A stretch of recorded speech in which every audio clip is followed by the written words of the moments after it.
তোমরা যারা সবেমাত্র বিশ্ববিদ্যালয় থেকে পড়াশোনা সমাপ্ত করে চাকরির জন্য আবেদন করতে যাচ্ছ, তারা প্রথমেই একটা প্রশ্নের মুখোমুখি হয় এবং প্রচন্ড বড় রকমের একটা বাধা হয় যে তোমার কোনো অভিজ্ঞতা নাই। তুমি বিভিন্ন চাকরির জন্য আবেদন করতে যাচ্ছ, তোমার সিভি জমা দিচ্ছ, তোমার সিভিতে বিভিন্ন ধরনের শিক্ষাগত যোগ্যতা এবং সংশ্লিষ্ট কাজগুলো তুমি সেখানে উল্লেখ করেছো, তোমার থিসিস পেপার উল্লেখ করেছো, কিন্তু তোমার সরাসরি কোনো কর্পোরেট কাজ করার অভিজ্ঞতা নেই। এই রকম একটা সমস্যার মধ্যে তোমরা সবাই মুখোমুখি হও। কিন্তু চাকরি না করেও অভিজ্ঞতা কিভাবে অর্জন করা যায়, আজকে সেই টিপসটাই আমি তোমাদেরকে দিব। চাকরি না করেও অভিজ্ঞতা অর্জনের বিভিন্ন ধরনের পন্থা রয়েছে। তার মধ্যে সব থেকে ইফেক্টিভ হলো বিভিন্ন জায়গায় ভলেন্টারি ভাবে কাজ করা। ভলেন্টারি দুই ধরনের কাজ করা যায়। প্রথম যে কাজটি করা যায় সেটা হচ্ছে মানবতার জন্য বিভিন্ন ধরনের স্বেচ্ছাসেবী কাজ করা। যেমন মনে করা যাক, বন্যার সময়ে তুমি বন্যার্তদের পাশে দাঁড়ালে, সেই ইভেন্টে অংশ নিলে, সেখানে অর্থ সংগ্রহ করবার কাজ করলে, এই ধরনের কাজগুলোকে আমি মানবিক ভলেন্টিয়ার কাজ বলবো। এছাড়া আরেক ধরনের ভলেন্টিয়ার কাজ রয়েছে যেগুলো ঠিক মানবিক নয়, যেটা অনেকটা তোমার চাকরির সাথে কিংবা তুমি যে ইন্ডাস্ট্রিতে ফোকাস করছো সেই ইন্ডাস্ট্রির সাথে সংশ্লিষ্ট কোনো ভলেন্টিয়ার কাজ করা যায়। যেমন মনে করা যাক, তুমি যদি বিজনেসে তোমার আগ্রহ থাকে, তাহলে বিজনেস বিভিন্ন ধরনের ইভেন্ট হয়, সংগঠন রয়েছে, সেই সংগঠনগুলোর সাথে তুমি ভলেন্টিয়ার হিসেবে সংযুক্ত হতে পারো। ইভেন্টগুলোতে তুমি ভলেন্টিয়ার হিসেবে বা স্বেচ্ছাসেবী হিসেবে কাজ করতে পারো। এই ধরনের কাজ করার মাধ্যমে তুমি তোমার যে ফোকাস করছো, যে জায়গাটাতে ফোকাস করছো চাকরির জন্য কিংবা তোমার ক্যারিয়ার ডেভেলপমেন্টের জন্য, সেই জায়গাটাতে তোমার অভিজ্ঞতা হবে। তুমি যদি ইঞ্জিনিয়ারিং কিংবা বিজ্ঞান নিয়ে তোমার আগ্রহ থাকে, তাহলে বিজ্ঞানের বিভিন্ন ধরনের সংগঠন রয়েছে, তাদের সাথে তুমি সংশ্লিষ্ট হতে পারো।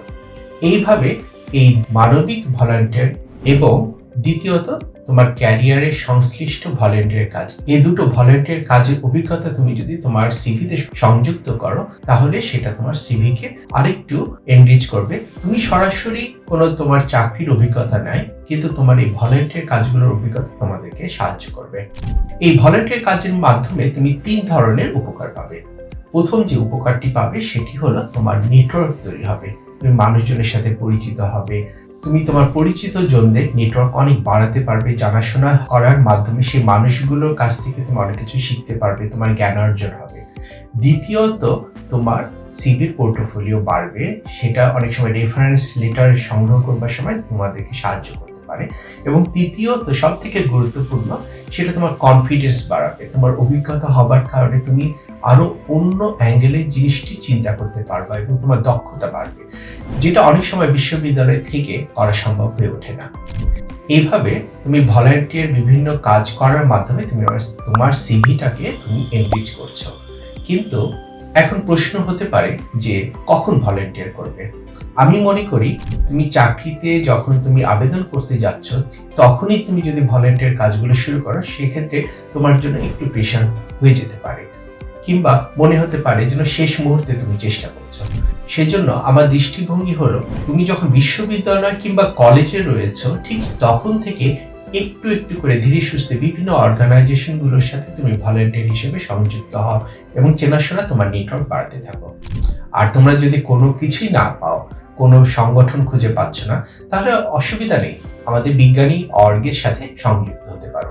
বিজ্ঞানী অর্গে ভলান্টিয়াররা কিভাবে উপকৃত হচ্ছে তার একটি উদাহরণ হিসেবে বলবো, গত বছর আমরা জাপানের একটি সংগঠনের সাথে কনফারেন্সের আয়োজন করি।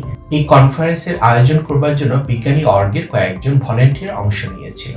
তারা এই পুরো কনফারেন্সে কে কোথায় কখন কিভাবে উপস্থাপনা করবে, সিরিয়াল করা এবং তাদের সাথে যোগাযোগ করা, এইগুলো করার মাধ্যমে তারাও বিভিন্ন বিজ্ঞানীদের সাথে যোগাযোগ করতে পেরেছিল বা নেটওয়ার্ক করতে পেরেছিল। পরবর্তীতে তারা যখন উচ্চশিক্ষার জন্য বাইরে যাচ্ছিল, তখন এই নেটওয়ার্ক তাদেরকে সাহায্য করলো এবং তাদের উচ্চশিক্ষায় যাবার জন্য বিভিন্ন রেফারেন্স লেটারের প্রয়োজন ছিল, যেগুলো তাদের বিশ্ববিদ্যালয় থেকে কিছু পেয়েছে, আবার কিছু কিছু রেফারেন্স লেটার বিজ্ঞানী অর্গের পক্ষ থেকে আমি লিখে দিয়েছি। এইভাবে ভলান্টিয়ার আমাদের সংগঠনের কাজ করার মাধ্যমে তোমরা বিভিন্ন বিজ্ঞানীদের সাথে পরিচিত হতে পারো, বিভিন্ন এক্সপার্ট মানুষদের সাথে নেটওয়ার্ক করতে পারো, উপরন্ত সার্টিফিকেট এবং কোনো রেফারেন্স প্রয়োজন হলে আমরা রেফারেন্স লেটার দিতে পারি, যেটা তোমাদেরকে সাহায্য করবে। শিক্ষা জীবনে পড়াশোনার পাশাপাশি গবেষণার পাশাপাশি সেজন্য আমি বিভিন্ন সংগঠনে ভলেন্টিয়ার কাজকে অনেক গুরুত্ব দিয়ে থাকি। তাই শিক্ষার্থী বন্ধুরা, তোমরা দেরি না করে এখনই বিভিন্ন সংগঠনগুলির সাথে যোগাযোগ করো এবং কিভাবে তুমি তাদেরকে সাহায্য করতে পারো। এখানে এই সাহায্য করার মাধ্যমে শুধুমাত্র সেই সংগঠনগুলোকে যে সাহায্য করছো তা কিন্তু না, তার মাধ্যমে তোমরা নিজেরাই অনেক কিছু জ্ঞান অর্জন করছো, নেটওয়ার্ক করছো এবং পরিশেষে তোমার নিজেদের স্কিল সেট বাড়ছে, কনফিডেন্স বাড়ছে, যেটা খুবই গুরুত্বপূর্ণ। ঠিক আছে? তাই পড়াশোনার পাশাপাশি বিভিন্ন সংগঠনে ভলেন্টিয়ার করো। এই ছিল আজকের আমার মেসেজ। ভালো থাকো বন্ধুরা, বাই বাই।